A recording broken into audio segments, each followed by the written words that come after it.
الحمد لله نحمده ونستعينه ونستغفره ونؤمن به ونتوكل عليه ونعوذ بالله من شرور أنفسنا ومن سيئات أعمالنا من يهده الله فلا مضل له ومن يضلله فلا هادي له ونشهد أن لا إله إلا الله وحده لا شريك له ونشهد أن سيدنا وسندنا وحبيبنا ومولانا محمد صلى الله عليه وعلى آله وأصحابه أجمعين أما بعد فأعوذ بالله من الشيطان الرجيم بسم الله الرحمن الرحيم وربطنا على قلوبهم إذ قاموا فقالوا ربنا رب السماوات والأرض لن ندعو من دونه إلها لقد قلنا إذا شططا سبحان ربك رب العزة عما يصفون وسلام على المرسلين والحمد لله رب العالمين۔ درود پاک ہم سب عبادت کی نیت سے پڑھنا۔ اللہم صل علی محمد وعطرته بعدد كل معلوم لك۔ خدا نے آج تک اس قوم کی حالت نہیں بدلی، خدا نے آج تک اس قوم کی حالت نہیں بدلی، نہ ہو جس قوم کو احساس سے خود اپنی حالت کے بدلنے کا۔ اب یہاں تو شاعر قوم کو مخاطب کیا ہے، لیکن میں یہ کہوں گا کہ ہم سب اپنے آپ کو مخاطب کریں، مخاطب سمجھیں کہ گویا یہ شاعر ہم سے کہہ رہا ہے کہ جب تک تم خود احساس نہیں کرو گے کہ ہمیں بدلنا ہے، ہمیں اپنے آپ کو شریعت کے سانچے میں ڈھالنا ہے، تب تک ہم میں آپ میں بدلاؤ نہیں آئے گا۔ معلوم یہ ہوا کہ ہمیں آپ کو بھی ارادہ کرنا پڑے گا، نیت کرنی پڑے گی کہ آج سے ہم سچے سچے مسلمان بن کر انشاءاللہ زندگی گزاریں گے۔ ایک دوسرے، آج سے ہم یہ طے کرتے ہیں کہ انشاءاللہ ہم اپنے اللہ کی معرفت و محبت ضرور حاصل کریں گے۔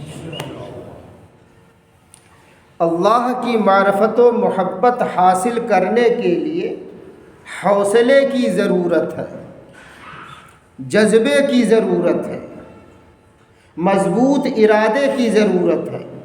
اب ہم لوگ ذرا اپنا ٹٹولیں، جائزہ لیں، دیکھیں کوئی جذبہ ہے، کوئی حوصلہ ہے؟ سب مردہ۔ دیکھیے، نمازی ہو غیر نمازی سب کی حالت وہی ہے، ایک دم مردنی چھائی ہے، ہر ایک کی مسکراہٹ چھینی ہے۔ دیکھ لیجئے، کہنا تو نہیں چاہیے لیکن باہر مسجد کے جائیے تو یوں لگتا ہے جیسے مسلمان کے چہرے پہ 12 بجے ہیں اور غیروں کے چہرے پہ نہیں 12 نہیں بجے ہیں۔ دیکھیے آپ، ہم ہی کو جیسے سارا غم ستایا ہے، ہم ہی سب سے کمزور بے بس نظر آ رہے ہیں، بجھے بجھے مردہ سی جیسے جان ہے۔ یہ کیوں ہے؟ حوصلے پست ہیں۔ کتنے بڑے ہیں حوصلے پروردگار کے، ذرا دیکھیے، وہ تو ہمارے آپ کے انتظار میں ہیں کہ میرا بندہ میری چاہت میں آئے، میرے لیے دوڑ لگائے۔ تبھی تو قرآن کہہ رہا فَفِرُّوا إِلَى اللَّهِ، دوڑو اللہ کی طرف، دوڑو۔ ابھی مؤذن نے کہا حی علی الصلاۃ، آؤ کامیابی، آؤ نماز کی طرف، حی علی الفلاح، آؤ کامیابی کی طرف۔ بلا رہا ہے پروردگار، حوصلے بیدار کر رہا ہے، جذبات کو بھڑکایا جا رہا ہے، لیکن ہم ہیں مردہ بنے، مردہ بنے۔ اتنی کم ہمتی اور اتنی پستہ خیالی اور اتنے کمزور جذبے کے ساتھ اللہ نہیں ملا کرتا. اس کے لیے بلند جذبہ چاہیے، بلند حوصلہ چاہیے. دعا کیجیے اللہ پاک ہم سب کو عطا فرمائے. چاہے دم نکل جائے، یہ بلال کہتے تھے، میرے منہ سے نکلے گا لا الہ الا اللہ محمد الرسول اللہ. احد احد احد کیوں پکار رہے تھے؟ ان میں جذبہ تھا، حوصلہ تھا اللہ پر مر مٹنے کا. جب ان پر مر مٹا تب گلشن دل میں بہار آئی. یہ دل کا گلشن اس وقت کھلتا ہے جب بندہ اپنے نفس کو کچل ڈالتا ہے، شیطان کو جب پیچھے چھوڑ دیتا ہے، اللہ کے لیے جب یہ ہمت کر کے بڑھتا ہے، تب اللہ پاک اس کے دل کے اندر اپنے محبت کے پھول کھلا دیتے ہیں، جس کی خوشبو اس کو محسوس ہوتی ہے. ہر پل، ہر لمحہ، ہر لہجہ اس کا خیال ایک بڑھ جاتا ہے کہ میرے اللہ میرے رگے جاں سے بھی قریب ہیں. اس کو تقریر کی ضرورت نہیں ہوتی. اب ایسا جذبہ رکھنے والے اگر ہوں گے تو شیطان کا حملہ ان پر ہوگا. کبھی اپنے کریں گے، کبھی غیر کریں گے، کبھی اپنے چڑھیں گے، کبھی غیر تو چڑھتے ہی رہتے ہیں کہ دیکھو انہی کو ہر دم نماز کی دھن لگی ہے. جب دیکھو تب دالان میں، بیٹھکے میں، یہاں وہاں دین کی بات کرتے رہتے ہیں، ہر دم قرآن کھلا رہتا ہے. کل تقویٰ کا حیضہ انہی کو پکڑا ہے. یہ بھی ایک قسم کا حسد ہے، یہ بھی جلن ہے جو اپنی زبان سے وہ کہتا ہے یا چہرے سے جھلکاتا ہے. ایسے کمینوں کی بالکل پرواہ نہیں کرتا. کون؟ جس کے حوصلے اللہ کو پانے کے لیے بلند ہوتے ہیں، جس کے دل و دماغ میں رش و ریشے میں، رگ و ریشے میں جس کے اللہ کی محبت سما جاتی ہے، ایسے بدماشوں کے چکر میں نہیں رہتا. اس کو تو بس ایک دھن لگی رہتی ہے، کیا؟ جو تو میرا تو سب میرا، فلک میرا زمین میری، اگر ایک تو نہیں میرا تو کوئی شے نہیں میری. اے میرے پروردگار مجھے کچھ نہیں چاہیے، فقط آپ کی ضرورت ہے، آپ کی ضرورت.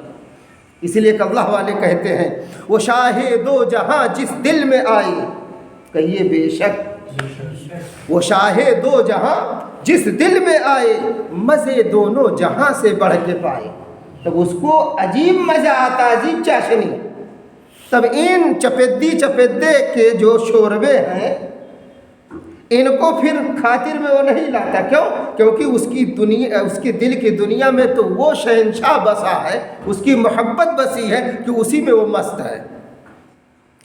یہ جو ہم لوگوں کا دل لگا نہیں ہے، ہم لوگوں کا جو یہ حوصلہ بلند نہیں ہے، یہ اس کا نتیجہ ہے جو ہم ایسے ایرو غیروں کی باتوں میں آ کر دل کو چھوٹا کرنے لگتے ہیں کہ اب کیا ہوگا. کیا بتاویں، لوگ بہت جل رہے ہیں مجھ سے، کیا بتاویں، لوگ میری بڑی شکایت کر رہے ہیں. ارے کسی کی شکایت کرنے سے جنت دوزخ کا فیصلہ ہوگا یا اچھے برے اعمال سے ہوگا؟ اچھے برے اعمال سے ہوگا یا کسی کی شکایت سے ہوگا؟ آج کل تو ویسے ہی تعریف ہو رہی ہے، جتنے بدماش ہیں ان کی، جتنے دیکھیے شریعت سے دور ہیں ان کی تعریف ہو رہی ہے. جبکہ 1500 سال پہلے ہمارے آپ کے نبی صلی اللہ علیہ وسلم نے کہہ دیا اذا مدح الفاسق، جو فاسق کی مدح کرتا، تعریف کرتا ہے، اذا غضب الرب، جب اس کی تعریف ہوتی ہے تو جب تعریف ہوتی ہے تو اللہ کا غضب بھڑک اٹھتا ہے. وَاهْتَزَلَّ لَهُ الْعَرْشُ، اور اللہ کا عرش تھرانے لگتا، کانپنے لگتا ہے. اوہو کس بدماش کی تعریف کر رہے ہیں، وہ جو مسجد سے دور ہے، قرآن سے دور ہے، نماز سے دور ہے، اللہ کا باغی ہے، ماں باپ کا نافرمان ہے، بیوی کو ستانے والا، بچوں کو صحیح رخ پر صحیح تعلیم نہ دینے والا. ایسے بدماشوں کی تعریف تو عرش بھی ہلنے لگتا ہے. ایسے ہی بدماشوں سے ہمارا معاشرہ بھر گیا. اس لیے نہ کسی مولوی کو خاطر میں لاتے ہیں، نہ صحیح راستہ دکھانے والے کو خاطر میں لاتے ہیں. بس کیونکہ ان کو ستانا ہے سب کو۔ یاد رکھیں، گناہ کا نقصان گناہ کرنے والے کو ہوتا ہے، گناہ کا نقصان گناہ کرنے والے کو ہوتا ہے، اور جس کا رشتہ اللہ سے کمزور ہوتا ہے وہ گناہ کرتا ہے۔ ایسا شخص اللہ کا باغی ہے۔ ہاں، جو لوگ اللہ والے ہیں، اللہ سے دل لگانے والے ہیں، نیکوکاری اپنانے والے ہیں، اللہ پاک صاف اعلان کرتے ہیں قرآن میں، وَهُوَ يَتَوَلَّى الصَّالِحِينَ، میں نیکوکاروں کا سرپرست ہوں، نگہبان ہوں۔ حدیث میں آتا من کان للہ کان اللہ لہ، جو اللہ کا ہو گیا اللہ اس کے ہو گئے۔ اب یہاں ہم آپ سوچیں کیا واقعی ہم اللہ والے ہوئے؟ ارے جناب، یہاں ارادہ تک نہیں ابھی کیے ہیں کہ ہمیں اللہ والا بننا ہے۔ ہم حوصلہ پیدا کرتے ہیں کہ آج سے ہم طے کرتے ہیں ہم سارے جذبات، ساری محبت اپنے اللہ پر قربان کریں گے۔ ارادہ تک نہیں کرتے۔ ارادے کر کے دیکھیں، ان کا بن کے دیکھیں، اگر وہ نہ مدد کریں تب پھر شکوہ کریں، تب شکوہ کریں۔ اصحاب کہف کا واقعہ موجود ہے، قرآن چیخ کر کہتا ہے ایسے بدماشوں، ایسے چپیتے کے شورمک چکر میں مت پڑو، ان کی کوئی ویلو نہیں ہے۔ یہ کمینے خود اپنی ذات پر دغا کرتے ہیں کہ کمینہ بن کے جی رہے ہیں، انہیں پتہ تک نہیں ہے، اور دوسروں پر چلے ہیں انگلی اٹھانے۔ جناب، ہمارے معاشرے میں ایسے لوگوں کی تعداد اس وقت زیادہ ہے، الا ماشاء اللہ۔ دیکھیے آپ، اصحاب کہف بھی ایسے تھے، ایسے بدماش وہاں بھی پیدا ہو گئے۔ میلہ لگا، ٹھیلا لگا، اس وقت کا بادشاہ بھی جو دقیانوس تھا، تفسیر کی کتاب میں ملتا ہے اس کا نام دقیانوس، وہ بھی کفر و شرک میں ملوث، اس کے سارے کارندے اللہ کے باغی، نبی کے باغی، غیر شرعی کام کرنے والے۔ میلہ ٹھیلا لگا ہے، ساری قوم گئی ہے،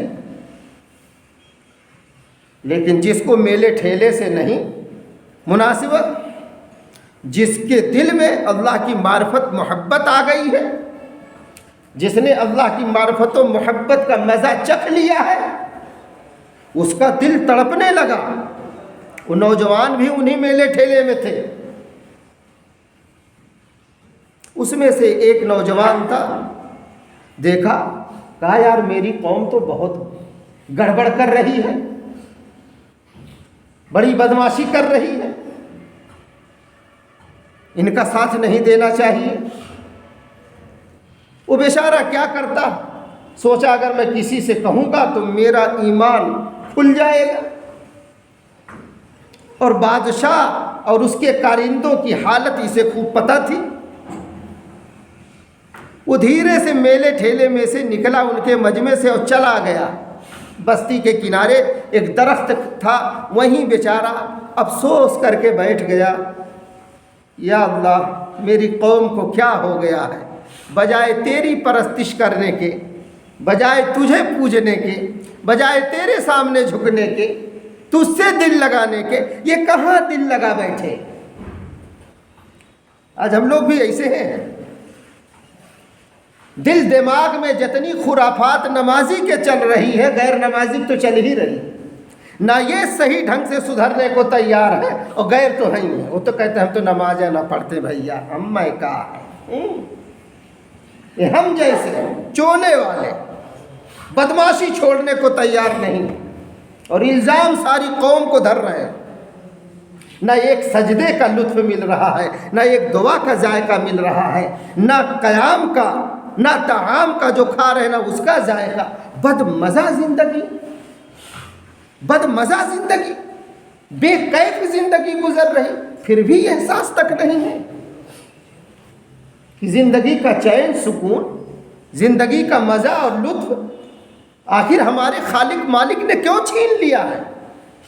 کبھی تو احساس ہوتا، کبھی تو ہم بیداری لاتے، لیکن ہائے افسوس، کس سے کہا جائے۔ بس وہی خبریں یوٹیوب کی اور موبائل کی سن کے وہی چل رہی ہیں۔ ارے اللہ رسول کا تذکرہ کرو، اس کے تائیدی غیبی کا تذکرہ کرو جن کے ساتھ اللہ کی مدد ہوئی ہے۔ کیوں جان نکل رہی ہے؟ کیوں اللہ رسول کا تذکرہ کرنے سے کلیجے پھٹتے ہیں؟ نہ سنو نہ سنانے دو، یہ کیا ہو گیا ہے؟ اتنا تو یہ قوم بربادی کی طرف نہیں جا رہی تھی جتنا جا رہی ہے۔ یہ پست ہمتی، یہ کم ہمتی اس وجہ سے آتی ہے کہ ہم نے اور آپ نے اپنے اللہ سے دل لگانا چھوڑ دیا۔ اس کے لیے حوصلہ چاہیے، جذبہ چاہیے۔ وہ مانگیے اللہ پاک سے۔ دیکھیے ان میں جذبہ تھا جوانوں میں، میلے ٹھیلے سے کٹ کے، اپنی قوم سے کٹ ہٹ کے وہ چلا گیا درخت کے نیچے۔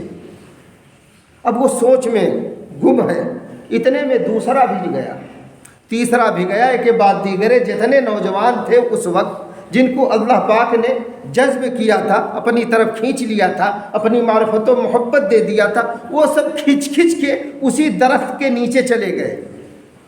ٹھیک ہے، جیسا کہ ابھی بتایا، وہ بادشاہ کفر و شرک میں مبتلا تھا، اس کا نام دقیانوس تھا، کافر تھا، مشرک تھا۔ اس کے یہاں توحید پرستی جرم تھی، سزا دی جاتی تھی۔ اس وجہ سے یہ نوجوان اپنے ایمان کو چھپا کر اس درخت کے نیچے گئے، بیٹھ گئے۔ اب یہ سب بیٹھے ہیں، کوئی ڈر کے مارے یہ نہیں کہتا کہ مجھ کو ایک اللہ سے محبت ہو گئی ہے۔ سن لے اے دوست، جب ایام بھلے آتے ہیں، گھات ملنے کی وہ خود آپ ہی بتلاتے ہیں۔ یہاں تو ہم کو آپ کو بھلا آدمی نہیں نظر آتا کوئی، چونکہ جیسے ہم بدماش ہیں ایسے سب کو سمجھ رہے ہیں، جیسے خرافات ہمارے سینوں میں ہے ایسے سمجھتے ہیں بس سب کے ہیں۔ ارے تلاش کرو، تلاش کرو، شاید کوئی رہبر مل جائے جو ہمارے دل دماغ کے رخ کو، اس کی سمت کو صحیح رخ پر ڈال دے۔ دھڑا دھڑ موتیں ہو رہی ہیں، ایسی بیماریاں لگ رہی ہیں کہ گھر کا گھر بک رہا ہے، کھیت کھلیان تک بک جا رہا ہے، ذرہ برابر فائدہ نہیں ہوتا۔ ڈاکٹر بھی ہاتھ جوڑ دیتا ہے، کیا کریں، بیماری ایسی ہے۔ اس لیے پناہ مانگیے، اللہ کی جب پکڑ آتی ہے تو بڑی سخت ہوتی ہے، پچھلے ہفتہ بیان کیا تھا۔ اب یہ ڈر کے مارے بیچارے کسی سے نہیں کہتے، اسی میں خاموشی توڑتے ہوئے ایک نوجوان کہہ رہا ہے، بھائیو ہم سب یہاں اکٹھے کیوں ہیں؟ تو ساتھیوں نے کہا تم ہی بتاؤ۔ کہا بھائی دیکھو، میں تو اس لیے آیا ہوں کہ مجھ کو یہ میلہ ٹھیلا پسند نہیں، اور یہ جو بتوں پر چڑھاوا یہ چڑھا رہے ہیں، اللہ کو چھوڑ کر غیروں کی عبادت میں جو یہ لگے ہیں، میں اس سے بیزار ہوں۔ اس بیزاری کی وجہ سے میں یہاں آیا ہوں، اور میری بیچارگی کی وجہ یہی ہے کہ میرا دل اللہ سے چمٹ چکا ہے، میں ایک خدا کا پرستار ہوں۔ تب دوسرے نے بھی کہا اسی وجہ سے ہم بھی آئے ہیں، تیسرے نے بھی کہا، ایسے سب نے کہا کہ ہم اسی وجہ سے آئے ہیں۔ معرف القرآن میں ان کی تعداد کم سے کم بتائی گئی، جیسے 7، لیکن کہا گیا واللہ عالم کہہ لے۔ اصل اصحاب کہف کی تعداد صرف اللہ کو معلوم ہے، اس تعداد میں نہیں پڑھنا ہے۔ بہرحال وہ کئی جوان تھے، تو سب نے کہا کہ پھر جب ہم سب کا مشن، ہم سب کا مقصد جب ایک ہے تو کیا ہونا چاہیے؟ تو کہنے لگے چلو کوئی معبد بناتے ہیں، عبادت خانہ، اور وہیں چھپ کے ہم لوگ اپنے اللہ کی یاد کریں گے اور اپنے دل کو اپنے اللہ کی محبت سے وہیں بس بہلائیں گے۔ تو سب نے بنا لیا، عبادت میں وہ سب لگ گئے۔ دھیرے دھیرے، وہی کہتے ہیں نا، عشق اور مشق یہ چھپتا نہیں ہے، اور وہ بھی مولا سے جب عشق ہو جاتا ہے تو پھر تو عجیب رنگ اس میں ہوتا ہے اور عجیب خوشبو ہوتی ہے۔ جیسے حضرت اویس قرنی، سب کہو رحمت اللہ علیہ، ان کے دل میں اللہ کی معرفت و محبت جب آ گئی تو وہ ہیں یمن میں، اور ہمارے آپ کے نبی صلی اللہ علیہ وسلم ہیں حجاز مقدس میں، مدینے کی سرزمین پر، باقاعدہ بشارت دے رہے ہیں کہ مجھے میرے رحمان کی خوشبو آ رہی ہے یمن سے۔ صحابہ نے پوچھا پیارے آقا یمن سے؟ کہا ہاں، اویس ہے نا میرا دیوانہ پروانہ، اس کے سینے میں جو اللہ کی معرفت و محبت ہے اس کی خوشبو مجھے یہاں محسوس ہو رہی، سبحان اللہ۔ اور اس کی گواہی امام الانبیاء جیسی ہستی دے رہے ہیں۔ یہ تو ہم کو پتہ ہی نہیں ہے، چونکہ سڑا دل رکھے ہیں، گندا دل ہے تو کیا محسوس ہو؟ توبہ کریں سچی، انشاءاللہ دیکھو نہ محسوس ہو تب کہیے۔ یہاں تو کچرا نکالنے کو نہیں تیار، اور کون نکالے؟ کون نکالے؟ ہر بدماش کے یہاں جا کے بیٹھ رہے ہیں، ڈیوٹی دے رہے ہیں جہاں بیٹھنا نہیں چاہیے۔ اتنے آسانی سے یہ دل بنتا نہیں ہے، بڑی مشکل سے یہ دل بنتا ہے، پھر اس میں اللہ کی معرفت و محبت آتی ہے۔ بہت گو ولولے دل کے ہمیں مجبور کرتے ہیں، ہمارا دل بھی مجبور کرتا ہے، چلے ہم بھی یہاں سبھا لگائے، ہم بھی چلے ہوٹلوں پر ٹھٹھے بازیاں کریں، ہم بھی چلے ان سے کریں پاگلوں کی طرح روڈ پر کھڑے ہو کر، لیکن نہیں، بہت گو ولولے دل کے ہمیں مجبور کرتے ہیں، مگر ہم ان کی خاطر گھونٹنا منظور کرتے ہیں کہ ان سے ہم جو یہ ادھر ادھر کی باتیں کر کے وقت گزاری کریں گے، اس سے اچھا یہ ہے چند مرتبہ ہم درود پڑھ لیں، کلمہ پڑھ لیں، اپنے اللہ سے دل لگا لیں۔ لیکن ہمیں کہاں فرصت؟ نہیں فرصت ہے تو جاؤ بھیا، جس کو اللہ اپنا بنانا چاہے تو اسے فرصت بھی دے دیتے ہیں، جیسے ان نوجوانوں کو دیے۔ اب دشمن لگ گیا، جیسا بھی کہا نا، ایسوں کے دشمن بڑی تیز پیدا ہوتے ہیں، بڑی جلدی خلش رکھتے ہیں بلا وجہ، جیسے ان سے رکھنے لگے۔ دیکھا ایک نے کہا ارے بپر بپا ہے، دیکھا ہو انہوں نے کہا ہم نے تو بوتا ووتا چھوڑ کے چڑھاوا وڑاوا چھوڑ کے ہے دیکھا، انہوں نے الگ عبادت میں لگے ہیں، بس گیا چغلی کر دیا۔ یہ چغل خور بڑے خطرناک ہوتے ہیں، اللہ ہم سب کو بچائے۔ اس لیے 1500 سال پہلے ہمارے آپ کے نبی صلی اللہ علیہ وسلم نے فتویٰ دیا، لا يدخل الجنت قطات، چغل خور جنت میں نہیں جائے گا۔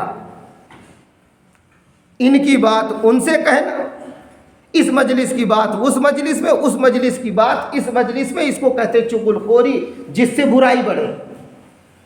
اللہ ہم سب کی حفاظت فرمائے، اس لیے بچنے کا اہتمام کرنا چاہیے۔ گیا چغلی کر دیا، بادشاہ نے گرفتار کروا لیا، پکڑو پکڑو ان کو۔ ارے یہ تو توحید پرستی کر رہے ہیں، ایسا نہ ہو کہ ہمارا پورا ملک توحید پرست ہو جائے اور ہر طرف اسلامی جھنڈا لہرانے لگے، کل مسلمانیں دکھیں ٹوپی کرتا اور ایک دم امامہ میں، جلدی پکڑو جلدی پکڑو، ہاں مسجد گراؤ جلدی کرو۔ گرفتار کر کے لائے گئے بیچارے، اب چند تھے۔ کیوں ایسا کرتے ہو؟ کہا ہمیں اپنے اللہ سے ہو گئی اب تو محبت ہو گئی۔ کہیے سبحان اللہ۔ ایک بار کہنے پہ جنت میں درخت لگتا ہے۔ ہو گئی اب تو محبت ہو گئی، لاکھ جھڑکو اب کہاں پھرتا ہے دل، ہو گئی اب تو محبت ہو گئی۔ اللہ کرے ہم سب کو ہو ہی جائے۔ لگا کے دل دیکھیے، کسی مولوی تقریر کی ضرورت نہیں ہے، آپ اپنے گھر میں بیٹھ کر مصلی پر ذرا دل کی گہرائی سے، درد دل سے اللہ کو پکار کر تو دیکھ لیجئے۔ پھر فتویٰ دوسرے پہ لگانا، مکار ہے عیار ہے کیا ہے وہ دوسرے بعد میں لگانا، پہلے پکار کر کے دیکھو کیا چاشنی ملتی ہے۔ ہاں یہ پکارنا بھی اللہ کی توفیق سے ہوتا ہے۔ دعا کیجیے اللہ پاک ہم سب کو اپنی محبت و معرفت نصیب فرمائے۔ اب سنیے، گرفتاری ہو گئی، پولیس آ گئی، گرفتار کر کے لے گئی اور کہا بادشاہ نے یہ کیا ہو رہا ہے؟ کہا دیکھیے ہم کو تو اپنے اللہ سے ہو گئی ہے، اب ہم لوگ پھرنے والے نہیں ہیں۔ تو کہا ٹھیک ہے ان کا لباس اتروا لو۔ لباس اتروایا جانے لگا تو لکھا ہے کہ وہ بڑے گھرانے کے، رئیس گھرانے کے تھے، مالدار تھے، شہزادے قسم کے وہ نوجوان تھے۔ شہزادگی والا جو لباس تھا وہ اتروا دیا گیا، لیکن ان نوجوانوں نے بے دھڑک، بلا جھجک، بے خوف و خطر کے اپنے ایمان کو بادشاہ کے سامنے اور اس کے دربار میں بیان کر دیا، جسے قرآن بیان کرتا ہے۔ انہوں نے کیا کہا؟ وَرَبَطْنَا عَلَىٰ قُلُوبِهِمْ، اللہ رب العزت فرماتے ہیں ہم نے ان کے دل پر گرہ لگا دی، ان کے دل کو مضبوط کر دیا۔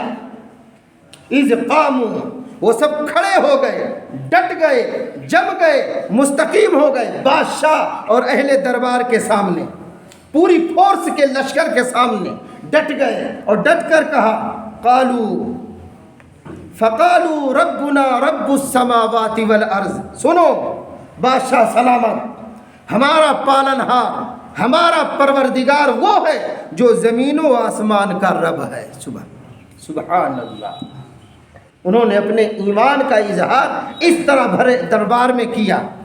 کاش ہمیں آپ کو بھی ایسا ہی ایمان نصیب ہو جائے۔ کہیے آمین۔ یہاں کنجوسی مت کیا کیجیے، یہ بخیلوں والی باتیں نہیں۔ اللہ کے دربار اللہ پاک دیکھ رہے ہیں، اس کے فرشتے دیکھ رہے ہیں۔ یہاں ذرا جذبہ، ابھی کہا نا، اس اللہ کو پانے کے لیے، اللہ کی معرفت محبت حاصل کرنے کے لیے بلند حوصلے اور جذبے کی ضرورت ہے، جو ہم میں مردہ ہو چکے ہیں، خرافات میں لگے ہیں، یہاں وہاں لگے ہیں، لیکن یہ جذبے پتہ نہیں کس کے لیے بچا رہے ہیں۔ اللہ حفاظت فرمائے۔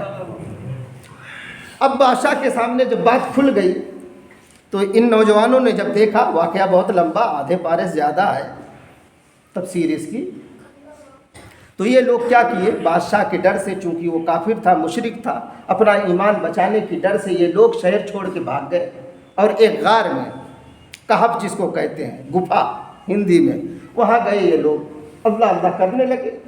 اللہ پاک نے ان پر نیند طاری کر دیا۔ بہرحال واقعہ بہت لمبا، بادشاہت اس کی ختم ہو گئی دقیانوس کی۔ شمسی تاریخ کے اعتبار سے 300 سال گزر گئے، قمری تاریخ کے اعتبار سے 309 سال گزرے۔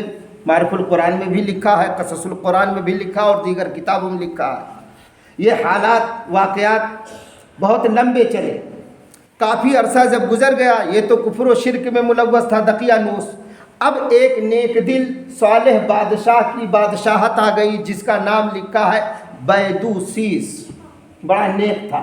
اس کے زمانے میں یہ ہوا کہ توحید پرستی کا غلبہ تھا، ایک اللہ کی عبادت ہو رہی تھی، تو کچھ اس کی عوام اس مسئلے کو لے کے الجھ گئی کہ پتہ نہیں قیامت آئے گی کہ نہیں۔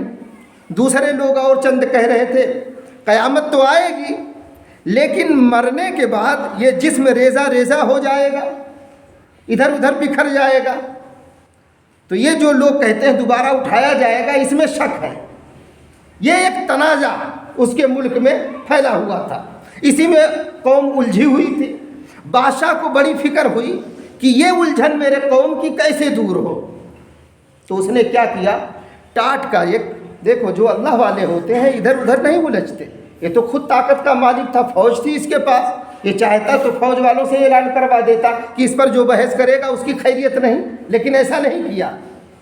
یہ خود بادشاہ وقت ہو کر بیدوسیس یہ کیا کرتا ہے، آ کے راکھ کے ڈھیر پر ایک ٹاٹ کا لباس پہن کے بیٹھ جاتا ہے اور دعا میں لگ جاتا ہے۔ دیکھیے جب مسلمان پریشان ہوتا ہے تو وہ اپنے اللہ کی طرف متوجہ ہوتا ہے، ادھر ادھر شکایتیں ہوٹلوں پہ بیٹھ کے نہیں کرتا، مولوی مولانا پر الزام نہیں دھرتا، اپنے گناہ کے بارے میں کہتا نہیں نہیں یار غلطی تو خود ہماری ہے، مولوی مولانا کی اس میں کیا قصور ہے۔ لیکن نہیں، یار پوری قوم، بس آدھے سے زیادہ سروے کیجئے، آج ابھی میں کہہ رہا تھا آدھے سے زیادہ قوم مولوی مولانا سے کٹ چکی ہے، علماء سے ربط ضبط نہیں ہے، بلکہ ایک صاحب کہنے لگے اور زیادہ، انجام دیکھیے آپ کے سامنے ہے۔ ارے جیسے گھوڑے میں لگام ہوتی ہے تو قابو میں ہوتا ہے، ان میں تو کوئی لگام ہی نہیں ہے، بے قابو ہو گئے ہیں، جس کو چاہے گالی دیں، جس کو چاہے برا بھلا کریں۔ اللہ حفاظت فرمائے۔